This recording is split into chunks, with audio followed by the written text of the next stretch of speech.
Bonjour, bienvenue à La Roche-sur-Yon. On poursuit ensemble notre tour de Vendée gastronomique.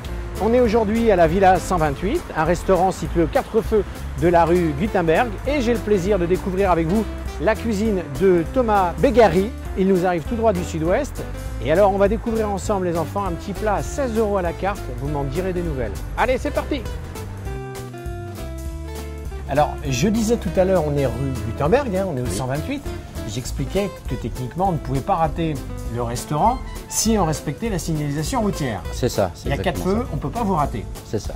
Tu nous parles un petit peu de ton parcours? J'ai commencé donc au lycée hôtelier à Biarritz. Donc, tu es originaire, toi, des Pyrénées-Atlantiques? Oui, je suis né à Pau. Et tu nous as gardé ce le petit meilleur accent du sud-ouest. Ah oui, volontaire, ouais. J'arrive pas à l'enlever, celui-là. Alors, quel est ton plat, toi, de prédilection? De prédilection. Qu'est-ce qu'ils font en général de bon dans le sud-ouest? Beaucoup de choses. On fait beaucoup de choses. Mais qu'est-ce que tu aimes, toi, si tu devais garder qu'un seul plat? Qu'un seul plat, moi, ça serait plus le foie gras, on va dire. On va dire avec le Pays Basque, j'ai beaucoup connu ce que je vais faire aujourd'hui, les Saint-Jacques, les coquilles Saint-Jacques. Mais après, je suis... Ne dis pas tout. Je dis pas tout. Ça y est, il est parti. Mais sinon, voilà, j'aime bien la mer, la terre. Mes parents étaient plutôt d'une famille d'agriculteurs, donc on a fait les vaches, voilà, je suis assez complet sur cuisine, les herbes, de chez Monsieur Drapeau aussi. J'étais son second pendant 1 an et demi. J'ai oublié de vous en parler avant d'arriver ici. Et donc j'ai passé 1 an et demi à la chaboterie où c'était très bien. J'ai appris beaucoup de choses et je me suis spécialisé vraiment dans les petites herbes du jardin, les petites choses qu'on ne connaît pas spécialement partout, quoi. Alors, nous sommes à La Roche-sur-Yon. Tu retrouves un petit peu au niveau des produits quelques similitudes du fait de la proximité de l'océan? Oui, j'arrive à retrouver tout ce qui est les poissons de la criée, ce qu'on a sur la carte, donc ou des lieux jaunes, ou du merlu, ou des choses un peu qui ressemblent, que j'avais chez moi, on va dire. Dans la première carte, je faisais plus une cuisine du sud, là je me suis un petit peu adapté, on va dire, à la région, quoi, que je ne connaissais pas trop non plus. Et tu savais, je suppose, qu'en Vendée, il faisait toujours gris, puisqu'aujourd'hui on a un soleil magnifique. Oui. On est à quelques semaines de Noël et on a un temps vraiment exceptionnel. Oui. Alors, dis-moi, j'ai envie de passer à table. Oui. J'ai les papilles très aiguisées. Qu'est-ce que tu nous proposes ce midi? Donc à midi, je vais vous faire donc une noix de Saint-Jacques juste poêlée. D'accord. C'est Saint-Jacques fraîche avec une purée de patates douces au beurre noisette. Et c'est une crème d'ail, donc en accompagnement, quelques petits légumes. Et voilà. Quelque chose de simple, le produit, mais quelque chose de bien de saison, on va dire. Bon, il est motivé, nous le sommes. Alors, des Saint-Jacques pour ce midi. Ah là, celles-ci, on peut dire qu'elles sont ultra fraîches. Ultra fraîches. Je les ai reçues ce matin, donc de Quiberon, donc vraiment pas loin. Donc pour la recette aujourd'hui, je ne vais pas garder le corail et les bardes, mais sinon je les réutilise en fait pour faire des sauces. Mais là, pour la recette d'aujourd'hui, je ne vais pas les réutiliser. On va juste utiliser vraiment que la noix de Saint-Jacques, ce qu'on veut garder. Mais tout ce qui est corail et barde, on peut réutiliser pour faire des très bonnes sauces.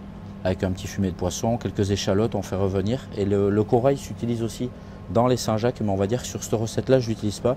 Parce que les gens en général ne le mangent pas. Donc ils me disent, bon, le corail, ça apporte rien. Alors que bon, je pense que c'est bien de l'y mettre, mais pour le bien de la recette, nous aujourd'hui, on ne va pas l'utiliser. On va faire une version poêle où je rajoute un petit peu les petits légumes à la fin. Et vraiment, c'est volontaire en fait d'avoir quelque chose de très translucide dedans. Bien coloré, vraiment très coloré et pas du tout passé au four. Pour la petite histoire d'ailleurs, pour que les gens quand même le sachent, ça coûte plus cher des Saint-Jacques comme ça, quand même, que de les acheter décoquillés à l'heure d'aujourd'hui. C'est quand même triste, mais on paye plus cher des Saint-Jacques comme ça, avec le travail en plus qu'il y a, que de les acheter décoquillés. Donc je vais les rincer un tout petit peu, juste pour enlever un petit peu le sable et les impuretés qu'elles peuvent avoir. Alors, on a lavé nos Saint-Jacques. Oui. Elles sont blanches, comme tu dis. Bien blanches, bien propres. Et alors là, on a une drôle de bestiole. Montre-nous. Ça s'appelle une patate douce. Et ça vient du coin aussi? Ça, on les prend à un fournisseur du coin. Sinon, l'origine, c'est plus, on va dire, des pays un peu plus chauds. Tu veux que je l'épluche? Non, allez, c'est une blague, vas-y. Je vais m'en occuper. Je ne fais rien, je déguste. Ah, t'as le coup de main, hein? Oh, j'en ai fait quelques-unes déjà. Donc on va faire un petit beurre juste noisette pour donner un petit côté sucré à la patate douce qui l'est déjà un petit peu. Après il y a beaucoup d'endroits où on rajoute de la vanille ou des choses comme ça là-dedans, mais c'est plus, on va dire, quelque chose de facultatif. Si on fait une bonne purée, je pense qu'il n'y a pas besoin de rajouter. Au bout de 20 minutes de cuisson, en fait, à l'évaporation en fait du tout le liquide qu'il y a dans la patate douce, et en fait on va venir voir que la pomme de terre est complètement cuite, et on va dire on va réutiliser juste le beurre de cuisson. On va mixer tout ça très rapidement au Thermomix avec un peu de crème liquide et on va avoir vraiment quelque chose très goûteux et très lisse en fait. On vient mettre notre pomme de terre avec le beurre de cuisson, donc avec la patate douce, et on va mettre à peu près, on va dire 20 centilitres de crème liquide, juste pour apporter quelque chose. Je la fais pas bouillir en fait volontairement pour que ça garde un peu une couleur en fait très naturelle. Hop, donc on va maintenant mettre un petit peu d'assaisonnement, donc un petit peu de sel et un peu de poivre. En fin de cuisson, c'est plus simple pour avoir quelque chose de plus goûteux que mettre le sel au début. Alors dis-moi, là, on va faire une petite crème d'ail. Oui. Alors comment on fait cette crème d'ail? Donc cette crème d'ail, donc on a blanchi nos gousses d'ail 3 fois, donc départ eau froide. On l'a vu. Voilà, D'accord. comme on a vu. On va ajouter un peu de crème à hauteur. On va venir mixer cette crème et passer juste au chinois pour avoir quelque chose de nature, mais où on a enlevé l'amertume de l'ail. Et en plus, il est poli et il est propre ce garçon, j'en ai pas plein mon costume. Hein. J'essaye. Bon. Hop. Donc là, on a tous nos éléments. On va passer au poêlage de la Saint-Jacques et après, je vais vous faire le dressage de l'assiette. Donc toujours pour tout ce qui est cuisson, toujours avoir une poêle très chaude avec de l'huile. Jamais, c'est rare de commencer avec du beurre à part pour des éléments un peu spécifiques, mais sinon toujours à l'huile très chaude. Et vraiment, on va venir les marquer très rapidement des deux faces et laisser un côté en fait un petit peu translucide au milieu. Qui vraiment est intéressant, quoi. Sinon on peut cuire ça 20 minutes au four dans les coquilles, mais c'est vraiment, ça n'a pas d'intérêt de les surcuire.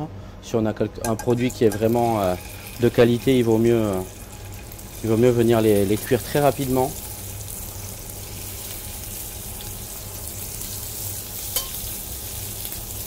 On les laisse sans les toucher, vraiment on les laisse.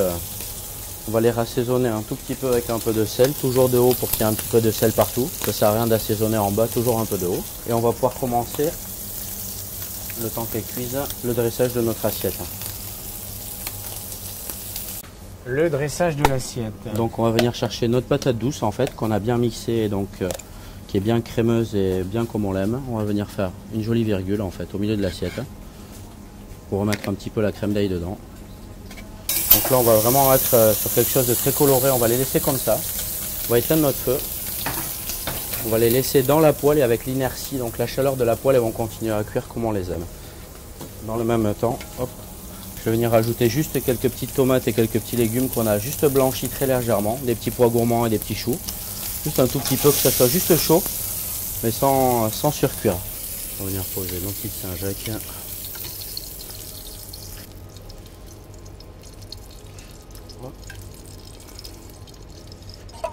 On va venir mettre notre petite crème d'ail au milieu de la virgule, juste un tout petit peu.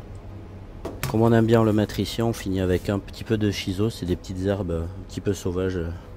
Et voilà, donc je vous présente donc le poisson crié que nous servons en ce moment à la carte. Noix de Saint-Jacques, purée de patates douces, crème d'ail, quelques petits légumes.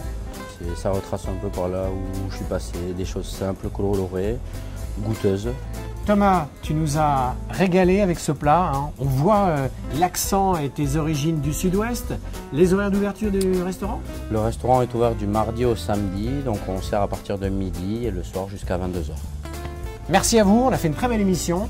Merci à vous, merci à toi, merci à très bientôt. Et puis merci. Bravo. Et puis continue à La Roche-sur-Yon. Très bien, merci à beaucoup. nous apporter ton cinéma. Très bien. Merci. Merci à vous. Merci.